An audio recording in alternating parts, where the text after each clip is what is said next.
दोस्तों, भारत का हर व्यक्ति अपने लोकतंत्र पर गर्वान्वित महसूस करता है। और हो भी क्यों ना, आखिरकार भारत ही वही देश है जहां पे 100 करोड़ एलिजिबल वोटर्स इस बार चुनाव में सामने देखने मिले। अब दोस्तों, यहां पे इतना बड़ा डेमोक्रेसी है, अनलाइक यूएसए जो अपने आप को original, most significant, most important, most real democracy जो कहता है, लेकिन वहां बस 2 पॉलिटिकल पार्टीज हैं। यहां पे वैसा नहीं है, सैकड़ों पॉलिटिकल पार्टीज हैं जो कि चुनाव लड़ते हैं। और अमेरिका की तुलना में कई गुना अधिक वोटर्स हैं जो अपने लोगों को चुनते हैं। और उसके बाद भी अनलाइक यूएसए, भारत में अगर आप देखें तो अनअपोज्ड जो चुनाव होता है, किसी को कोई प्रॉब्लम नहीं होता। जो इलेक्शन कमीशन कहती है सभी मानते हैं, क्योंकि सबको मालूम है ये फ्री एंड फेयर है। अब दोस्तों, भारत की ये जो इमेज है, इसको टार्निश करने का एक बड़ा प्लान सामने आ रहा है। इलेक्शन रिजल्ट जो आने वाला है 4 जून को, उसको कैंसिल करने का प्लान है। दोस्तों, इसके लिए 120 एनजीओज, कहा जा रहा है अपोजिशन के बड़े बड़े लीडर्स, एक्टिविस्ट्स और इतना ही नहीं, कुछ पालतू जर्नलिस्ट हैं, उन सभी ने हाथ मिलाया है और भारत में कह रहे हैं चक्का जाम कर देंगे जी, जुडिशरी के पास जाएंगे, सब कुछ करेंगे जो कर सकते हैं जिसके द्वारा 4 जून का ये रिजल्ट कैंसिल हो जाए। आप देख सकते हैं ये न्यूज कवर किया जा रहा है, ऑप इंडिया में आया है जैसा आप यहां पर देख रहे हैं। और इस न्यूज का जो सोर्स है वो अगर आप देखें तो एक महिला है जो ये सारी बात बता रही हैं, जो कि अजीत अंजुम जी के साथ जुड़ी हुई हैं। वो क्या कह रही हैं आप जरा खुद सुन लीजिए।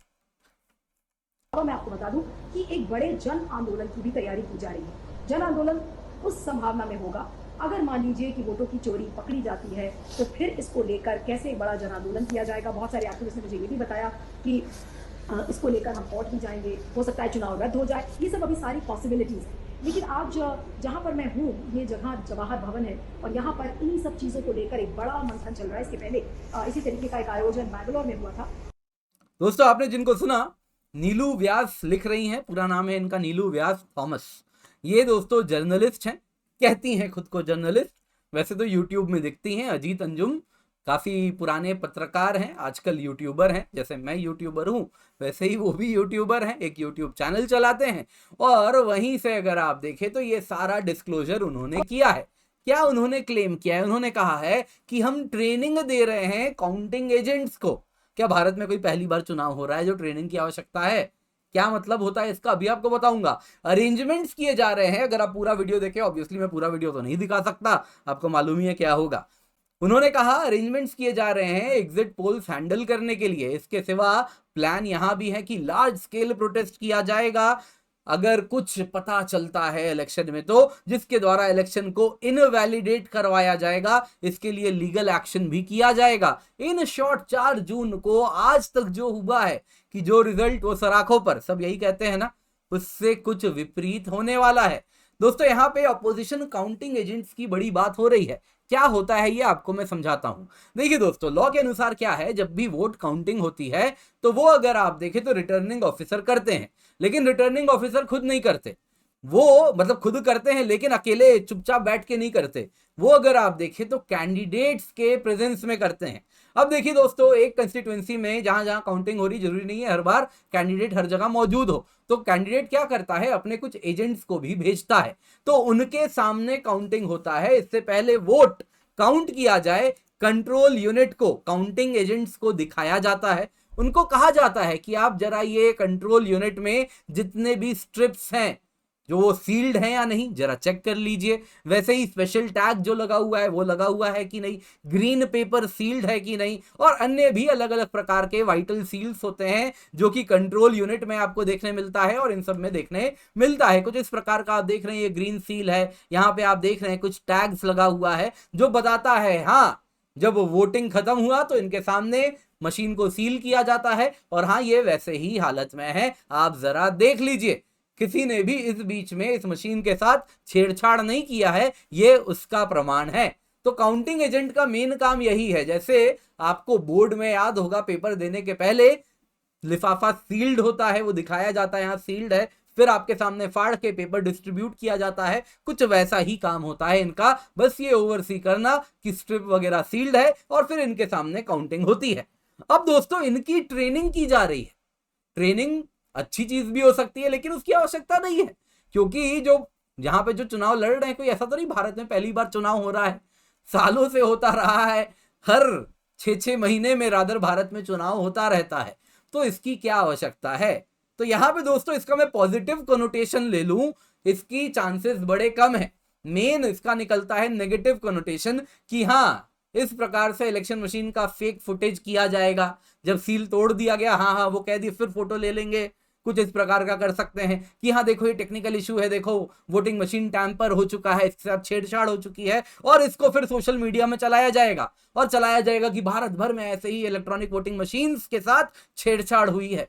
कोई इशू ही नहीं होगा, उसको बड़ा किया जाएगा, तिल का ताड़ बना के आपके मेरे तक लाया जाएगा। बहुत जरूरी है ये जो रिटर्निंग ऑफिसर्स हैं जिनके सामने काउंटिंग होनी है, वो इसके लिए तैयार हों। दूसरा वो कह रही है नीलू व्यास जी, नीलू व्यास थॉमस जी माफ कीजिएगा, वो कह रही हैं कि अरेंजमेंट्स किए जा रहे हैं एग्जिट पोल को भी मैनेज करने के लिए। अरे 6 महीने पहले तो एग्जिट पोल में सब बैठे थे, पॉलिटिकल पार्टीज क्या तैयारी कर रही है फिर एग्जिट पोल का। इसका मतलब ये निकल सकता है कि जो टीवी चैनल में पॉलिटिकल पार्टीज के अपोजिशन के रिप्रेजेंटेटिव्स होंगे वो फैक्ट्स को डिस्टॉर्ट करेंगे, अजीब अजीब से उल जलूल बयान देंगे, चिल्ला चिल्ला के कहेंगे, और जो भी वास्तविकता बताएगा अपने एग्जिट पोल के माध्यम से, जिसमें उनको अब भय हो रहा है कि नंबर तो जो रूलिंग पार्टी है उनके फेवर में आएगा, तो उनको वो गोदी मीडिया कह के बोलेंगे, जैसे अभी मुझे कमेंट में भी आ जाएगा, है ना, कैसे ही कुछ पालतू घूमते रहते हैं। इस वीडियो के भी नीचे आप देखिएगा, थोड़ी देर बाद कमेंट में जरूर दिखेंगे वो लोग कि यहां भी लिखेंगे गोदी करके जाएंगे। कोई बात नहीं, लिखिए आप, आगे सुनिए। तो इनकी भी ट्रेनिंग चल रही है। तीसरी बात वो कह रहे हैं जुडिशरी का एंगल, वो कह रही हैं जुडिशरी के डोर्स खटखटाए जाएंगे। यहां पे उनको मैं बताना चाहता हूं, जरा कानून पढ़ लीजिए ना मोहतरमा। क्या है कानून? इलेक्शन जो पार्लियामेंट और स्टेट लेजिस्लेचर का होता है वो हाई कोर्ट सुप्रीम कोर्ट में चैलेंज हो सकता है इलेक्शन पिटीशन के द्वारा, लेकिन केवल और केवल इलेक्शन खत्म होने के बाद। कॉन्स्टिट्यूशन का आर्टिकल 329 कहता है एक बार चुनाव स्टार्ट हो चुका है, जुडिशरी इंटरवीन नहीं कर सकती, कोई पिटीशन नहीं ले सकती पोल पर। जब पोल्स कंप्लीट होते हैं, चुनाव कंप्लीट हो जाए, रिजल्ट्स डिक्लेयर हो जाए, उसके बाद ही जुडिशरी घुस सकती है, और उसके बाद इलेक्शन कमीशन का कोई काम नहीं है। एक बार दोस्तों इलेक्शन पिटीशन जो आ गया वो हाई कोर्ट में फाइल किया जा सकता है पार्लियामेंट और स्टेट लेजिस्लेचर के चुनाव के लिए। अब इसमें भी दोस्तों जहां पे कुछ गड़बड़ लगता है उस सीट के लिए फाइल किया जाता है, जैसे कि इतिहास में इंदिरा गांधी जी के लिए किया गया था, state of Uttar Pradesh versus Raj Narayan case.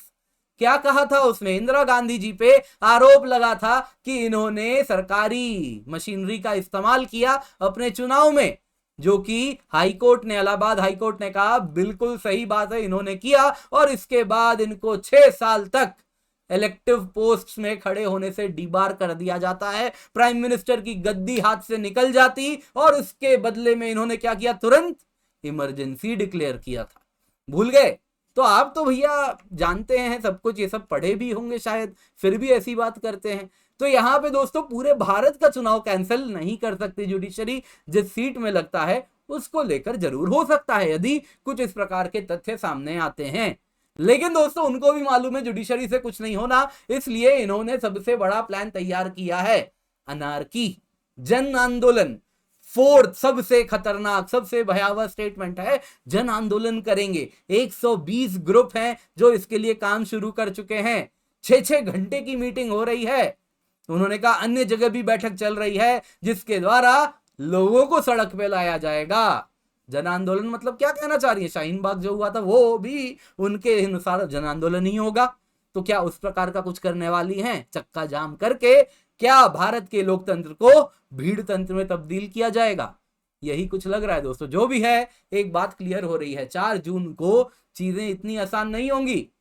लोग काफी तैयारी कर रहे हैं, तो जरूरी है जो भारत के इलेक्शन में रिटर्निंग ऑफिसर्स हैं वो भी इसके लिए तैयार हो, और भी बहुत कुछ तरीके से तैयारी मजबूत रखने की आवश्यकता है। दोस्तों उम्मीद करता हूं आपको वीडियो पसंद आया होगा, लाइक जरूर करें, इस प्रकार के वीडियो को शेयर करना बिल्कुल भी ना भूलें। साथ ही साथ आप हमें ट्विटर पे फॉलो करें, kinjal_GS मेरा हैंडल है, नीचे डिस्क्रिप्शन बॉक्स में आपको लिंक मिल जाएगा, जरूर फॉलो करें। इंस्टाग्राम पे भी फॉलो करें। साथ ही साथ दोस्तों इस वीडियो को लाइक कर दे, शेयर कर दे, भारत संवाद सब्सक्राइब करें, और एक वीडियो आ रहा होगा, इसको अवश्य देखिएगा, काफी कुछ जानने, सीखने, समझने आपको मिलेगा।